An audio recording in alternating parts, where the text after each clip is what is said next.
Good morning all friends. मेरे legal advice by Shaikh Javed Mohammad advocate channel पर आपका स्वागत है। आज हम चर्चा करेंगे नाबालिग की संपत्ति का मतलब क्या होता है, यानी नाबालिग की संपत्ति का अर्थ क्या होता है। इससे पहले हमने नाबालिग की संपत्ति के संबंध में जो वीडियो बनाए हैं और उसमें चर्चा की है, उसमें नंबर 1 है, क्या नाबालिग के नाम की पैतृक संपत्ति पिता बेच सकता है।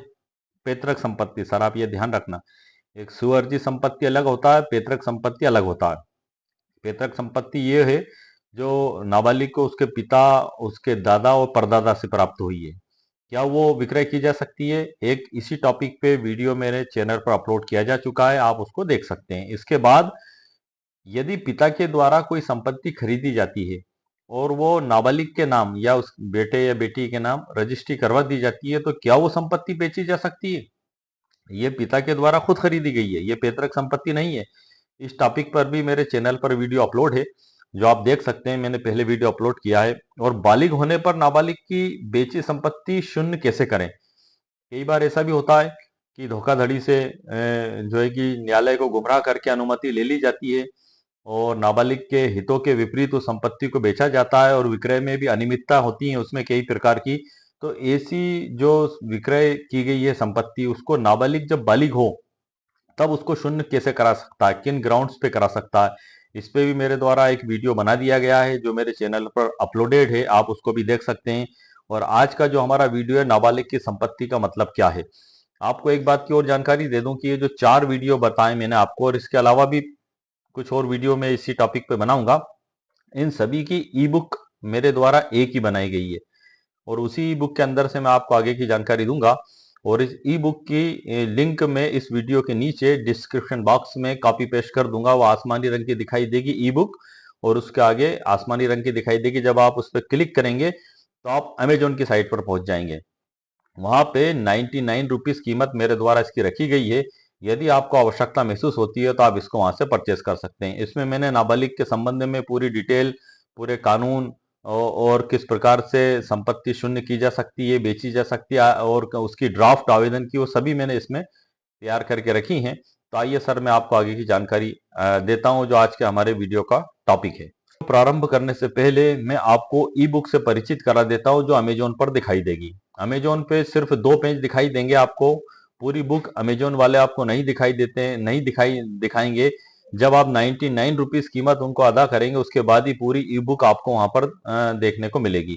इसे आप आपके मोबाइल फोन पर, स्मार्टफोन पर और कंप्यूटर पर देख सकते हैं, डाउनलोड कर सकते हैं, प्रिंट आउट भी आप निकाल सकते हैं। ये ई बुक जो आप देख रहे हैं, इसमें मैंने जो इसका नाम रखा है, क्या नाबालिग के नाम की पैतृक संपत्ति पिता बेच सकता है, जाने कानून क्या कहता है। इसमें जो है कि इसको अध्याय वाइज मेरे द्वारा बांटा गया है। नंबर 1 में परिचय, और नंबर 2 में नाबालिग की संपत्ति के प्रकार, अध्याय 2 में, जिसमें स्वअर्जित संपत्ति, पैतृक संपत्ति और अन्य संपत्ति के बारे में बताया गया है। नंबर 3 है कानूनी प्रावधान, जैसे guardian wards act 1890, Hindu minority and guardianship act 1956, civil प्रक्रिया संहिता 1908 और भारतीय संविधान और बाल अधिकार। इन सभी कानूनों का नाबालिग के जब संपत्ति को विक्रय करने का जिक्र होता है तो इन सभी कानूनों को हमें देखना पड़ता है। नंबर अध्याय 4 में इसमें बताया गया है कि पिता का अधिकार और सीमाएं क्या होंगी।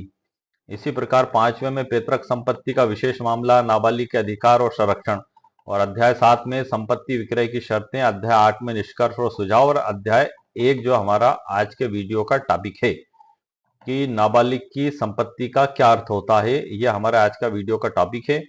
और उसी के बारे में मैं आपको जानकारी दे रहा हूं कि इसमें जो परिचय में मेरे द्वारा शुरू में बताया गया है, उसके बारे में आपको शॉर्ट में बता दूं।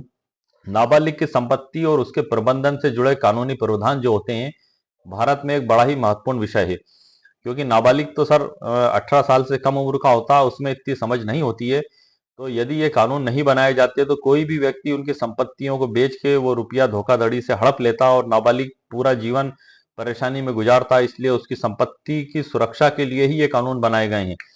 यह न केवल नाबालिग के अधिकारों की रक्षा करता है, बल्कि यह भी सुनिश्चित करता है कि उनकी संपत्ति का उपयोग उनके सर्वोत्तम हित में हो। क्योंकि वो तो हित नहीं जानते उनका, उनकी उम्र तो नाबालिग की होती है, उन्होंने तो दुनिया ही नहीं देखी होती है। और जो दुष्ट किस्म के लोग होते हैं वो उनकी संपत्ति को हड़प लेना चाहते हैं, इसलिए वो हड़पे नहीं, उनकी संपत्ति को धोखाधड़ी से हत्या नहीं पाए और वो संपत्ति नाबालिग के हित में ही उनके लाभ के लिए उपयोग में लाई जाए, इसलिए इन कानूनों को बनाया गया। और नाबालिग की संपत्ति का क्या मतलब होता है, आज हम इसी वीडियो के टॉपिक पर चर्चा कर रहे हैं। यह भी सुनिश्चित करता है कि उनकी संपत्ति का उपयोग उनके सर्वोत्तम हित में हो। पिता या अभिभावक को नाबालिग की संपत्ति का प्रबंधन करने का अधिकार है, लेकिन यह अधिकार सीमित है और कानूनी प्रावधानों के अधीन है। इस अध्याय में हम नाबालिग की संपत्ति के अर्थ और पिता के अधिकारों की सीमाओं के बारे में समझेंगे।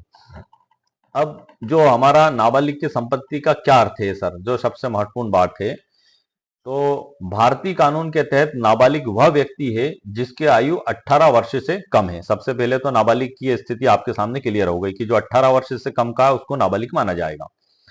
नाबालिग की संपत्ति में निम्नलिखित प्रकार की संपत्तियां शामिल हो सकती हैं। कौन कौन सी हो सकती हैं?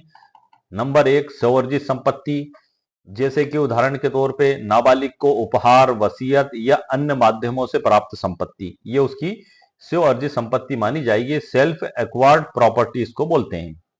दूसरे नंबर पर आता है पैतृक संपत्ति, एंसेस्ट्रल प्रॉपर्टी, परिवार से प्राप्त संपत्ति जिसमें नाबालिग का जन्म से ही अधिकार होता है, उसको पैतृक संपत्ति कहते हैं। नंबर तीसरा हुआ विश्वास संपत्ति, ट्रस्ट प्रॉपर्टी, नाबालिग के लाभ के लिए बनाई गई संपत्ति इसमें आती हैं। उससे अगला होता है अन्य संपत्तियां, जैसे बैंक खाते, निवेश या बीमा पॉलिसी। ये कुल 4 प्रकार की संपत्तियां होती हैं जो नाबालिग को प्राप्त होती हैं। तो नाबालिग को कौन कौन सी संपत्तियां प्राप्त होती हैं, तो 4 प्रकार के तरीकों से नाबालिग संपत्ति प्राप्त करता है।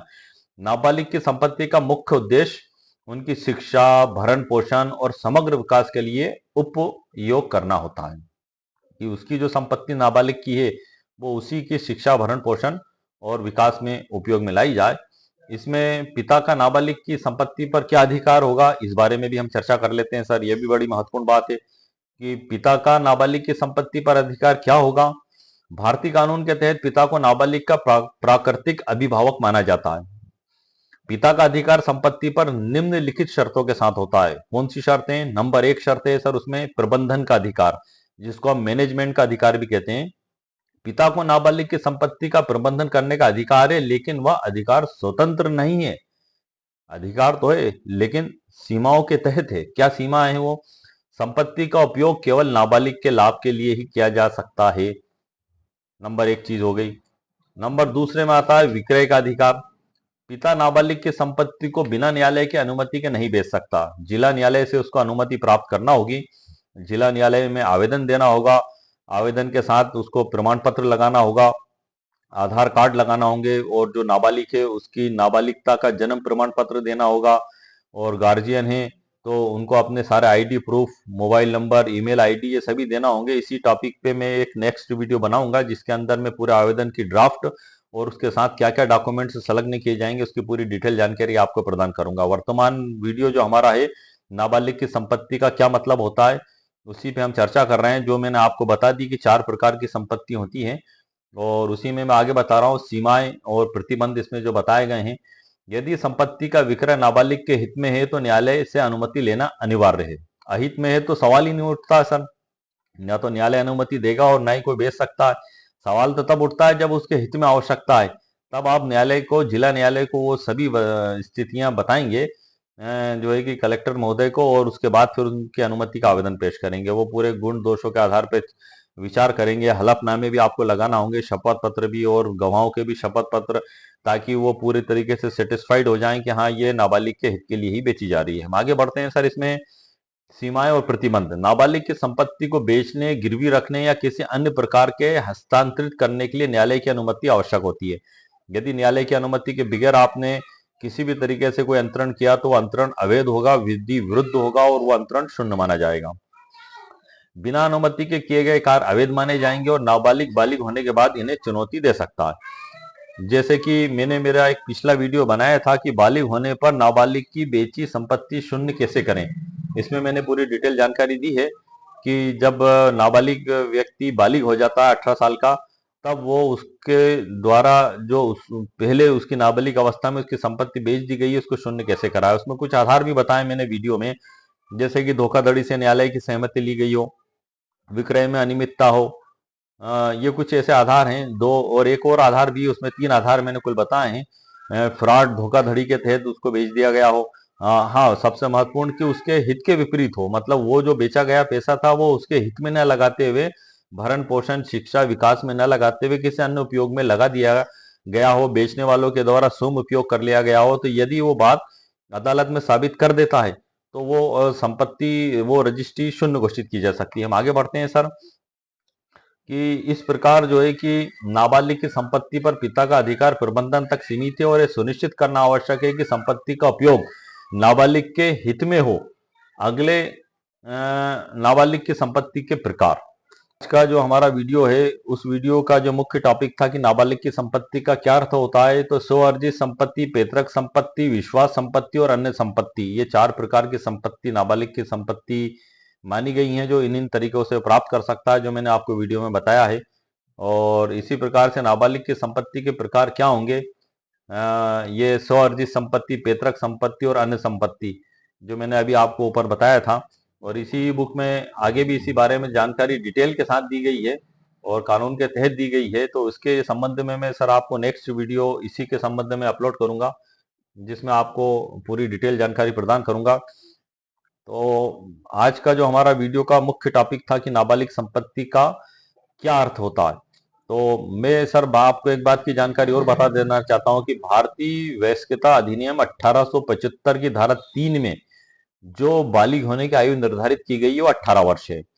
18 वर्ष से कम का प्रत्येक व्यक्ति नाबालिग माना जाएगा। और जो बालिग 18 वर्ष की उम्र जैसे ही वो पूरी करेगा वैसे ही उसको बालिग मान लिया जाएगा। तो बालिग होने के बाद उसको वो समस्त अधिकार प्राप्त हो जाते हैं कि उसकी नाबालिग अवस्था में यदि किसी भी विधि विरुद्ध तरीके से उसकी संपत्ति को बेचा गया है तो शून्य कराने का अदालत में दावा पेश कर सकता है। अदालत में जो दावा पेश किया जाएगा उसके बारे में भी मैं शॉर्ट में जानकारी आपको दे देता हूँ। रजिस्टर्ड विक्रय विलेख शून्य किए जाने के संबंध में ये दावे का आपका टाइटल रहेगा। इसको हम उदाहरण के तौर पे ऐसे समझ लेते हैं कि यदि 10 लाख की कीमत में संपत्ति बेची गई है तो व्यवहार न्यायाधीश महोदय वर्ग 1 के न्यायालय में दावा पेश होगा, क्योंकि इसका वाद मूल्यांकन 10 लाख रुपए होगा। क्योंकि नाबालिग उसमें थर्ड पार्टी है, ना तो क्रेता है ना विक्रेता है, इसलिए इसे उस पर निश्चित न्याय शुल्क, फिक्स्ड फीस, जो न्यायालय फीस अधिनियम 1870 की अनुसूची 2 के अनुच्छेद 17 या आर्टिकल 17 में फिक्स्ड फीस बताएंगी, वो अदा करना होगी। वो फिक्स्ड फीस क्या है? व्यवहार न्यायाधीश महोदय वर्ग 2 के न्यायालय में अगर वाद पेश किया जाता है तो 500 रुपए, व्यवहार न्यायाधीश महोदय वर्ग 1 के न्यायालय में वाद पेश किया जाता है तो 1000 रुपए, जिला न्यायालय या अवर जिला न्यायालय के न्यायालय में यदि वाद पेश किया जाता है तो 2000 रुपए। ये घोषणात्मक फिक्स्ड फीस है, जो पंचायत आवास करने के लिए, ये राजस्व में कोई एंट्रियां गलत हो जाती हैं उनको शून्य कराने के लिए, या किसी भी प्रकार की घोषणा प्राप्त करने के लिए जो दावा पेश किया जाता है वो उसमें फिक्स्ड फीस है। और चूंकि नाबालिग उसमें इन्वॉल्व नहीं है विक्रेता क्रेता में के रूप में, इसलिए उसे ये निश्चित शुल्क अदा करना होगी। और वाद मूल्य उसका तय किया जाएगा 10 लाख रुपए। क्यों? क्योंकि संपत्ति 10 लाख रुपए में विक्रय की गई है। 10 लाख रुपए की संपत्ति का जो वाद मूल्य है उसको सुनवाई का क्षेत्राधिकार व्यवहार न्यायालय प्रथम श्रेणी को दिया गया है। जैसे कि मैंने मेरे पिछले वीडियो में भी बताया है वाद मूल्यांकन और कोर्ट फीस के संबंध में, उसी की शॉर्ट में जानकारी आपको और बता देता हूं। चूंकि ये इसी उदाहरण से संबंधित है इसलिए मैं आपको इसी वीडियो में जानकारी दे रहा हूं कि व्यवहार जो न्यायालयों का जो वर्गीकरण किया गया है उसमें वाद मूल्यांकन के आधार पर न्यायालयों को क्षेत्राधिकारिता प्रदान की गई है कि कितने रुपए की राशि के वाद मूल्यांकन का दावा कौन सा न्यायालय सुनेगा। तो 5 लाख रुपए तक के दावे वाद मूल्यांकन के व्यवहार न्यायाधीश महोदय वर्ग 2 के द्वारा सुने जाएंगे। 5 लाख रुपए से 1 करोड़ रुपए के वाद मूल्यांकन के दावे व्यवहार न्यायालय प्रथम श्रेणी के द्वारा सुने जाएंगे। और 1 करोड़ रुपए से ऊपर के वाद मूल्य के दावे अवर जिला न्यायालय या जिला न्यायालय के द्वारा सुने जाएंगे। ये सभी न्यायालय हाईकोर्ट के अधीनस्थ होते हैं। व्यवहार न्यायालय वर्ग 2, व्यवहार न्यायालय वर्ग 1, इनके द्वारा अगर कोई निर्णय पारित किया जाता है तो उसकी अपील जिला न्यायालय या अवर जिला न्यायालय में होती है। जिला न्यायालय और अवर जिला न्यायालय के द्वारा जो निर्णय पारित किया जाता है तो उसकी अपील उच्च न्यायालय में होती है, और उच्च न्यायालय के निर्णयों की अपील उच्चतम न्यायालय में होती है। तो इस प्रकार से नाबालिग की जो संपत्ति है उसकी सुरक्षा के लिए ही ये सारे कानून बनाए गए हैं। और सिविल प्रक्रिया संहिता 1908 में आदेश 32 स्पेशली बनाया गया है कि नाबालिग अवयस्क या विकृत चित्त व्यक्तियों की संपत्ति के संबंध में क्या प्रोसीजर अपनाई जाएगी उसके बारे में बताया गया है। आदेश 32 नियम 1 में बताया गया है कि नाबालिग के ओर से उसका वाद मित्र, जिसको नेक्स्ट फ्रेंड भी कहते हैं, उसी के द्वारा दावा अदालत में पेश किया जाएगा। यदि नाबालिग स्वयं दावा पेश कर देता है तो वो दावा अस्वीकार हो जाएगा और उसको न्यायालय स्वीकार नहीं करेगा। न्यायालय के वाद मित्र कौन हो सकते हैं, इसके संबंध में मैंने मेरे चैनल पर तीन वीडियो अपलोड किए हैं। आप उन्हें देख सकते हैं, उसमें मैंने डिटेल जानकारी प्रदान की है। इसमें एक जानकारी और प्रदान कर देता हूं मैं आपको कि आदेश 32 नियम 15 के तहत अदालत में नाबालिग की ओर से जो है कि वाद मित्र नियुक्त होने का आवेदन भी पेश किया जा सकता है। उस आवेदन की ड्राफ्ट क्या होगी, उसमें क्या डॉक्यूमेंट संलग्न किए जाएंगे, ये भी मैंने मेरे पिछले वीडियो में मेरे चैनल पर अपलोड कर दिया, आप देख सकते हैं। वैसे सामान्यतः इन आवेदनों की आवश्यकता काफी कम पड़ती है, क्योंकि जैसे रेवेन्यू डॉक्यूमेंट्स होते हैं, खसरा व्यू नक्शा, उसमें यदि किसी नाबालिग का नाम लिखा होता है तो उसके आगे सरप्रस्त करके उसके अभिभावक का नाम लिखा होता है। तो यदि अदालत में कोई दावा पेश किया जाता है तो नाबालिग और द्वारा संरक्षक, वो जो उसमें लिखा हुआ होता है उसी के द्वारा पेश किया जाता है। तो इसी स्थिति में सामान्यतः प्रैक्टिकली सर मैं आपको बात बता रहा हूं कि उसमें अनुमति लेने की आवश्यकता नहीं होती है, और न्यायालय उसी पे मुकदमा दर्ज करके विपक्षी गणों को समन्स जारी कर देता है। इसी प्रकार से यदि वादी के द्वारा दावा किसी नाबालिग पर लगाया गया है और सरपरस्त में उसके अभिभावक का नाम लिखा गया है तो तामील डायरेक्ट उन तक पहुंचती है और वो वकील साहब को करके अदालत में वकील पत्र पेश करके और दावे में अपना जवाब पेश करते हैं, वादोत्तर जिसको कहते हैं। तो इस प्रकार से ऐसी कंडीशंस में अनुमति की आवश्यकता नहीं पड़ती है, लेकिन जब कहीं डाउटफुल स्थिति हो जाती है तब न्यायालय से अनुमति लेने की आवश्यकता नेसेसरी हो जाती है। क्योंकि डाउटफुल स्थिति में ऐसा भी हो सकता है कि कुछ दुष्ट, शातिर और बदमाश किस्म के लोग उस नाबालिग के गार्जियन बन जाएं और बनने के बाद उसकी संपत्ति को बेच के उसका सारा रुपया हड़प लें। तो ऐसी स्थिति में उस नाबालिग के हितों की रक्षा करने के लिए ये सारे कानून बनाए गए हैं। जो गार्जियंस एक्ट है और नाबालिग के सुरक्षा के लिए अधिनियम जो बनाए गए हैं और हिंदू उत्तराधिकार अधिनियम 1956 में भी प्रावधान दिए गए हैं, और सिविल प्रक्रिया संहिता में भी और भारत के संविधान में भी इसके संबंध में बाल अधिकार के संबंध में विशेष तौर से अनुच्छेद दिए गए हैं। तो उन सभी टॉपिकों पर मैं अगले वीडियो में चर्चा करूंगा। और आज का जो हमारा टॉपिक था कि नाबालिग की संपत्ति का क्या मतलब होता है, उसके संबंध में मैंने आपको मुकम्मल कानूनी जानकारी प्रदान कर दी है। और उम्मीद है आपको मेरा वीडियो पसंद आया होगा। मेरे वीडियो को आप लाइक भी करें, शेयर भी करें और सब्सक्राइब भी करें। ओके, शुक्रिया, थैंक यू सर।